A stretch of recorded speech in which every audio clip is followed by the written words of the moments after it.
Okay, so today I will start the story from the project called Felix. This name is after Harry Potter, the liquid, and you drink it, you get best luck, right? And this project have very generously funded by Lost Garden Foundation and from the 2018 and then by the McDowell. And now this year we are luckily funded by NIH. And this is a project already started before I joined the Hopkins, and then now we are pushing forward. There are several milestones. First, we want to develop an AI algorithm that can detect the early stage pancreatic cancer from the CT scan. And then we achieved pretty good result by doing a lot of technical innovation and the data set curation. The next step, we want to really find the tumor earlier than radiologists they can.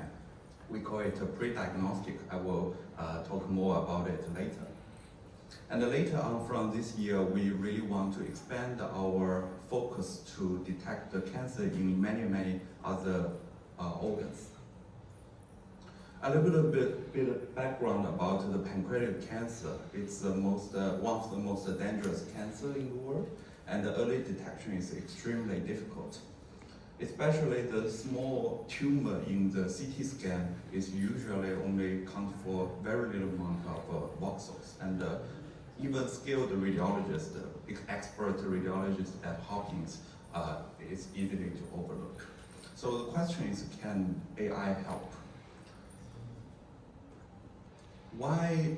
So first of all, we are from the computer science department. We are a big believer of AI can change this to make this better. So the reason is AI can directly access the 3D data instead of the radiologists. They can only limit it to screw up and down the 2D slice. And AI never gets tired. It can work 24 hours and will not be matter by the emotion or tired. Especially. And lastly, AI can ideally train many CT that radiologists can see in their lifetime. Of course, here is the estimation. Current AI, I will say, it cannot be trained on so many data, but we believe when the data set become more and more available, and we have a more lightweight AI, this can be happen. But the challenge is, of course, my entire research time has been reduced the annotation cost for the radiologists, because if you want to train the AI, you need tons of very well annotated data. And you see, even collect the medical data, unlabeled medical data, it's super difficult, not to mention the annotation. And in order to analyze and validate the AI algorithm, you want the data from multiple institutions instead of, okay, this AI is work for Hopkins, that's good enough. We want the data from different countries, different institutions. And the cleaning data is really a headache. Annotation is a headache. So here I give an example. At Hopkins, if we want to solve this problem, detecting the tumor from the pancreas, it can take a radiologist 25 years to build this kind of database that can be used to train such an AI system. And of course, we hire a lot of radiologists to do that, and the database is super high quality. But the good thing is, currently the public domain, there are more and more people willing to share the data. Either they are non-annotated or the annotation on the anatomical structure, but there are a few data they are annotated the cancer. So that's a good thing. So from 2015 till now, the number become bigger and bigger.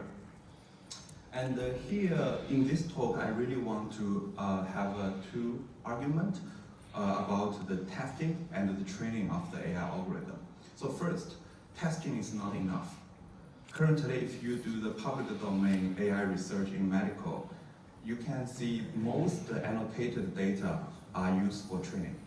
And they really test in a very small data set. And here, The thing is, testing, we need a lot of data, and this data do not have to be per voxel annotated. It can be weakly annotated. We can use LLM to give the gold standard annotation. Second of all, training AI. The assumption is the training AI need a per voxel annotation in order to localize it. But in this talk, I will tell you it's not necessary.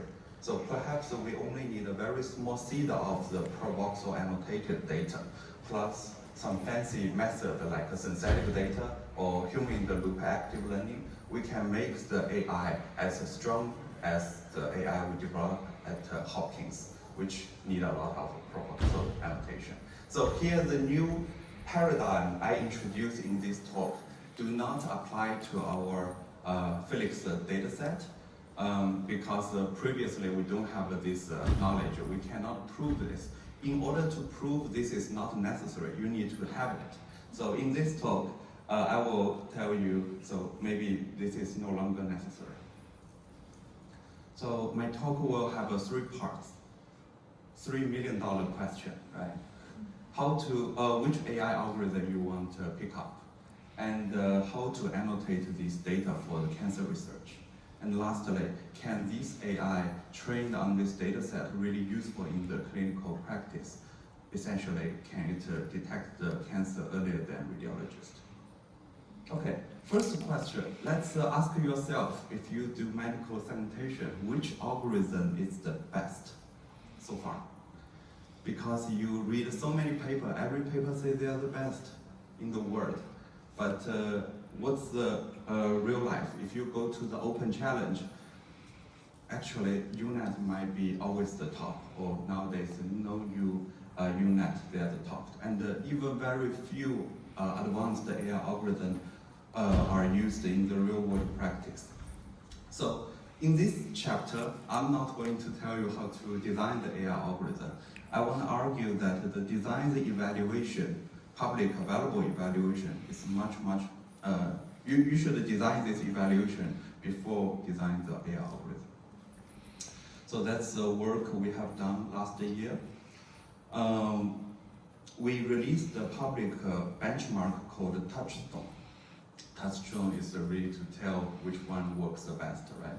And the novelty of this benchmark compared with other open challenge is that we actually invite the inventor of the AI algorithm instead of everybody who attended the challenge. We want this.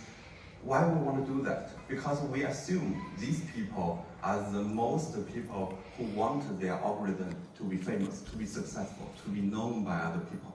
So we want them to do whatever they want, to make their algorithm successful. And we, as the third-party evaluator at Hopkins, we reserve our per voxel annotated data, we collect their algorithm, and help to evaluate. So that's the key point of this benchmark compared with others. So I guess you never see this kind of a benchmark before, but we already have the preliminary result, and more than 50 teams in the world have confirmed they want to continue to make this benchmark and of course, to see which one is best. So the second very attractive point is most public open challenge, their test set is very small. That's the first problem. Second problem, their test set is in distribution. Most of them are in distribution. They basically collect their data in their institution and split it into train and test. So that's not good. So in our Touchstone benchmark, first the test data set is super big, 5,000 CT scan, 5,000 patients. And these scans are from Hopkins. Of course, our team will not join this Touchstone. So essentially nobody will access this data. So it's purely out of distribution. And this Touchstone benchmark provides very comprehensive metadata, including patient's age, patient rate, and other disease record. And if this patient has the tumor, we also have the per voxel annotation. So you will know how this AI algorithm perform in different groups. You can do a very comprehensive analysis on the patient metadata. Here is the result, probably that some of the people care. But I will say the result shows the most state-of-art algorithm, AI algorithm. They do not have much difference. Of course, we have the winner. We have two winners because they do not have the statistical difference in terms of dice score. But if you check the top 10 dice score, they do not change much, 3% top. And this result is on purely out-of distribution. You can trust this. And that's why I think we need to have another dimension of the evaluation, which is if you have so nice algorithm, what about the inference speed? So in this ranking, if you look at the top one, some of them inference are pretty slow and the training very slow. And if you look at the top 8, the LH unit, their inference is super fast and the number of parameters is super small. So I would recommend, of course, our team are also try to implement this kind of architecture into our pipeline. And also we are also working very closely with the top 2 performing model. So what do we learn from this benchmark? We released this benchmark, it's still ongoing. We plan to evaluate it for 5 years because we don't want the top leaderboard always unit. You know, we don't want we have so many papers and they said they're best, then eventually unit is the best. We want to see the transformer, the member will gain the attention. And they are not very successful currently, maybe because of the lack of a training set. So we'll continue to provide more training set for them to benchmark. And 3 very attractive points, we have auto distribution, we have a multi-center, we have an inventor only challenge, it's pretty good third-party evaluation.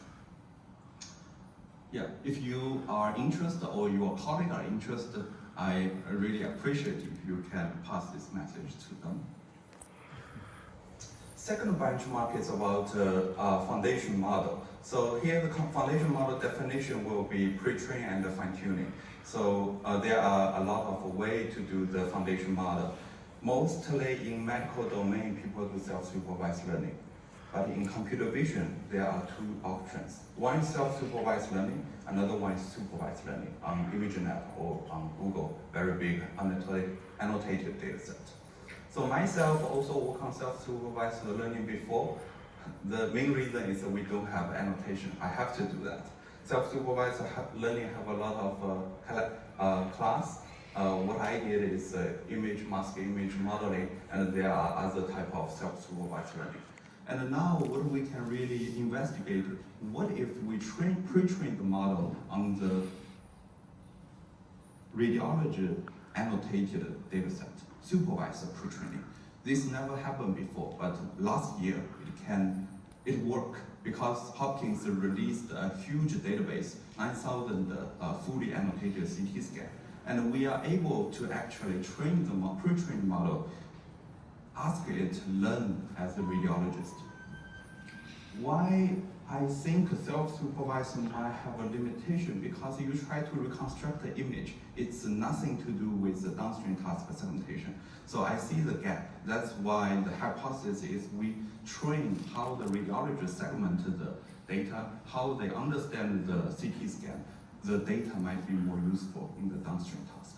So the conclusion actually meets the hypothesis. We found that the supervised pre-training is more computational efficient, and it needs less data for pre-training.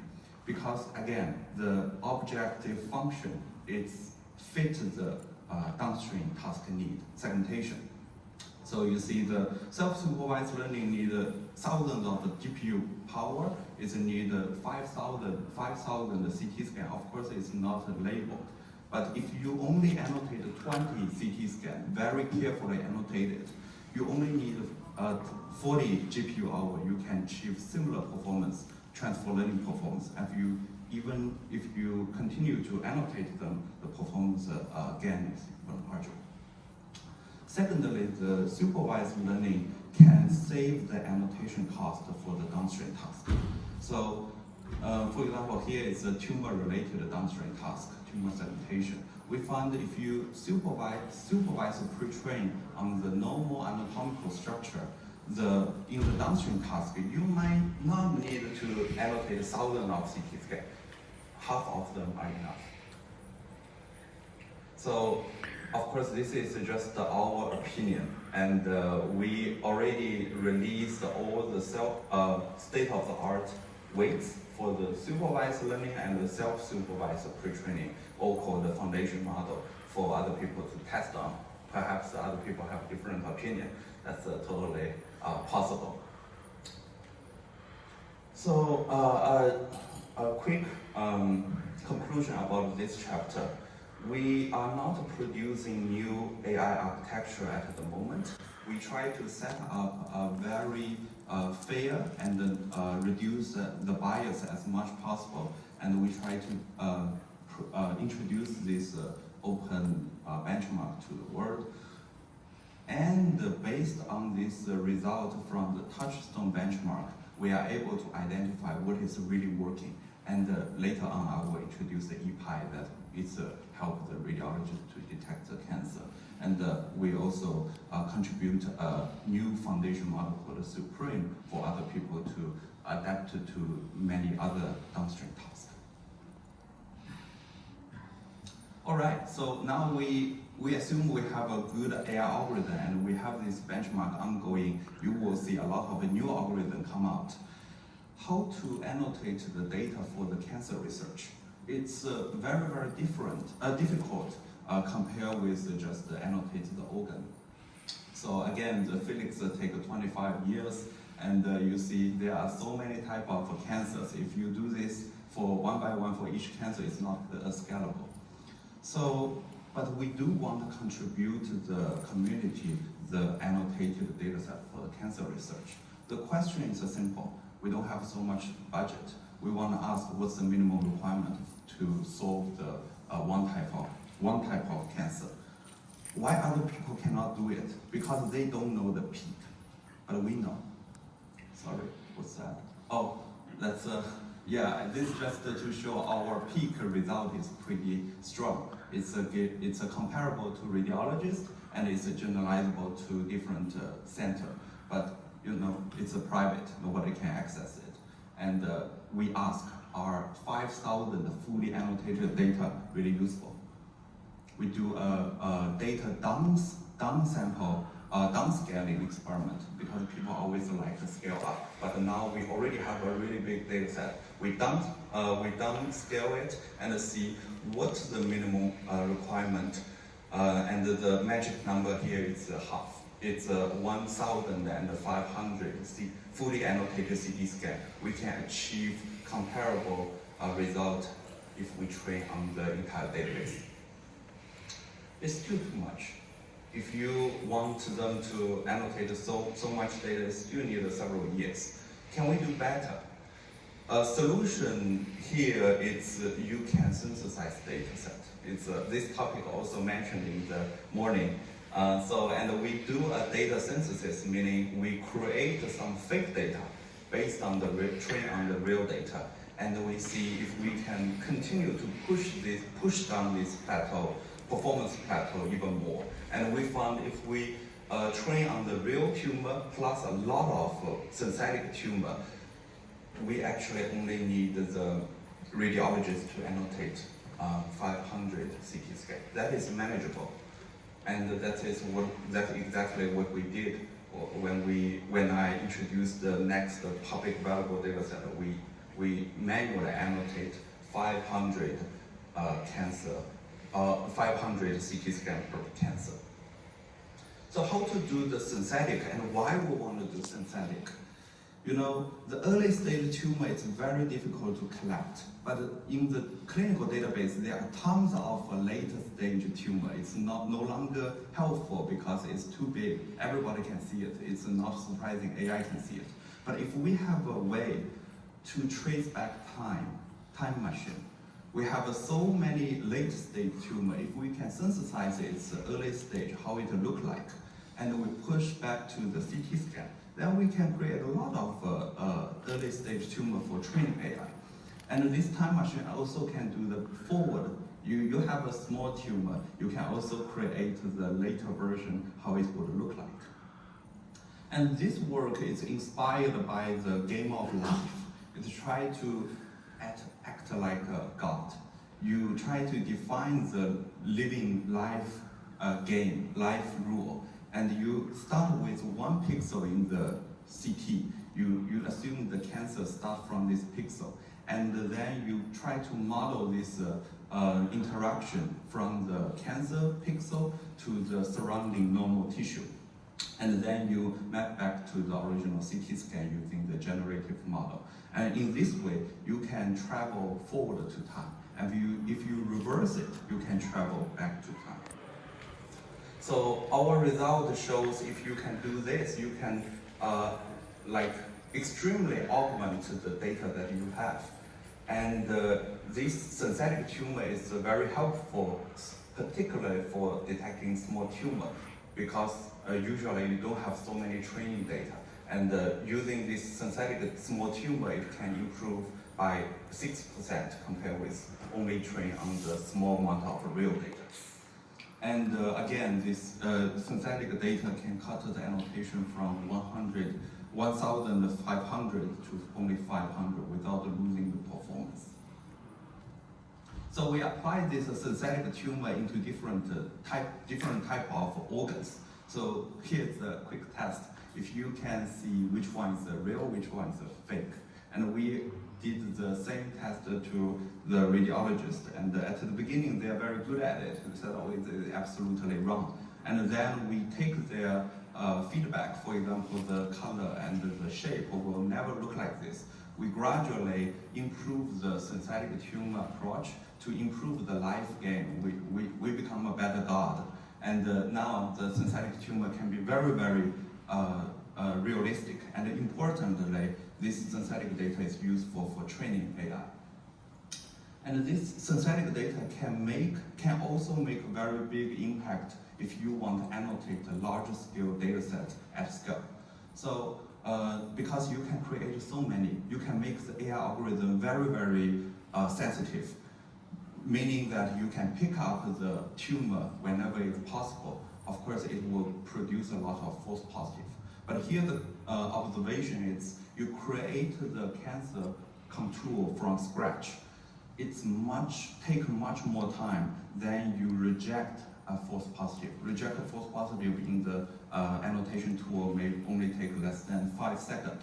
And edit the AI generated tumor contour is around 1 minute. But you create from scratch, it takes 5 minutes. And if the patient have a lot of tumor, it takes a long time to do that. So using this synthetic tumor approach, we are able to finally annotate and release a public available data set that everybody can use. Basically, it can achieve a similar performance if you train on Hopkins data, but now it's public. And this data set not only provides the contour for the pancreatic tumor, it also provides tumor in other 3 organs. So you can find more detail in my website. And this database is much, much bigger than public available tumor database because we have synthetic tumor to help us make this faster and make the data set bigger. So a little bit of summary.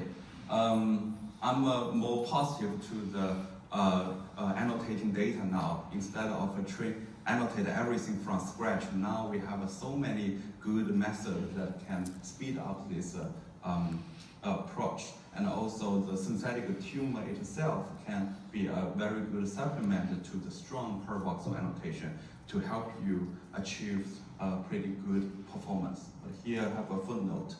The synthetic tumor can never be used for the testing, just to be careful. It can only be used for training. So in all our publications, the synthetic data, the evaluation is on the real data. Okay, lastly, we have the data, we have the AI. Now we can train it. Can it really find the early cancer effectively? So here we only care about the AI performance on the small tumor because large tumor, everybody, the AI and the radiologist can detect it. And this result is trained on the JHU data and our newly published abdominal atlas dataset, and trained on a lot of synthetic data. And this model was tested on the different source of the data from the different source.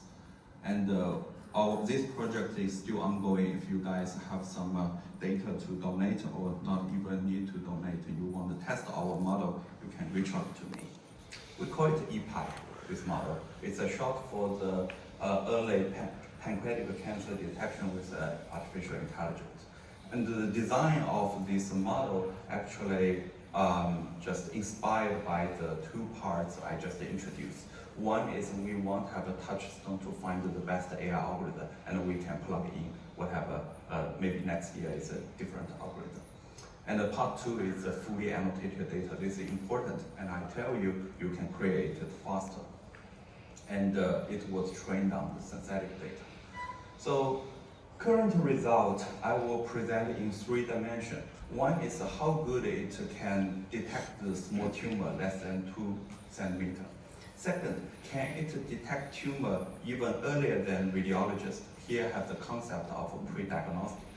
And third, how this performance compare with the radiologist. So first, small tumor. We have this result a long time ago, and the results are pretty good. We can achieve sensitivity, specificity fairly high, and although the performance slightly degrade when you test on the other institution, but the performance still keep very high. And I want to briefly introduce what's pre-diagnostic. This means when this patient have the confirmed he has a pancreatic tumor, anytime 3 years before this time point, the CT scan, no matter it's a contrast or non-contrast, is called a pre-diagnostic, because ground truth comes from the feature, right? So it's called, and you can see radiologists at the beginning overlook 100% of the pre-diagnostic, so their performance is 0, right? And if the AI can detect the tumor on this sort of data set, it's really helpful to make it earlier as possible. And here's the result we get. We can detect, the EPI can detect the pancreatic tumor around 62% sensitivity, while maintain very high specificity. And it can make it faster, earlier, around 200 days before the clinical diagnostic. And here's some illustration. So at the beginning, the radiologist cannot see anything from the pre-diagnostic, and the EPI can not only find it, it can also localize, can segment it. And then 8 months later, radiologist can find it and can localize it. EPI also can find it. You can see the later stage, the tumor is too late. It's too big. And I present several other examples just to show you how difficult it is. And some examples, the CT scan non-contrast, it's super difficult to detect, but we are able to successfully get it. And lastly, compare with the radiologist. As I said, pre-diagnostic CT, radiologist performance should be 0, right? Because they missed it at the beginning. But now we force them to see it. Can you see it? I tell you that this patient have the tumor later on. Can you see it? They still cannot see it. You can see the team of 30 radiologists achieved 34 sensitivity in detecting this tumor in the pre-diagnostic CT. And the EPI, of course, our result also not very good, but its sensitivity is double the radiologist, meaning we can find, even we push the radiologist to work harder, we can make a double of it. So now, summary of this part. I'm even more positive of this part because we find today it's more practical to create a database that's sufficiently large for training and testing for the early cancer detection or cancer imaging task in general. And it's also possible to have an AI trained on small set of parabox orientation plus a lot of synthetic tumor, which is free. and to achieve a pretty good result compared with the private institution. And the performance of AI in pre-diagnostic and small tumor is pretty high, and we anticipate the performance will go better if we get more data to train on or we get more collaboration. But just to be clear, is it enough for optimistic perspective? No. Currently, even the performance is pretty high because the cancer, the disease prevalence is super low. So even now, the 99% specificity is not sufficient for this purpose. There's a long way to go. And take away from the technical perspective, I would say, so the testing, I want to convince you guys to test more rigorously to collect the data, and you don't have to have the probox annotation. You can have an automatic way to get the weak annotation like a report or bounding box to really test your AI algorithm. If you still don't want to do that, you can join our Touchstone benchmark. And for training, AI algorithms do need strongly annotated data, but it may not be so hungry at the moment because we have synthetic data to be able to give you a lot of training data here. And we are currently applying the similar approach to solve the cancer in different organs. And lastly, here is a pretty big grand opportunity for the cancer AI-human collaboration to solve the cancer. If you guys are interested in my work, we can always talk offline. Thank you very much for your time.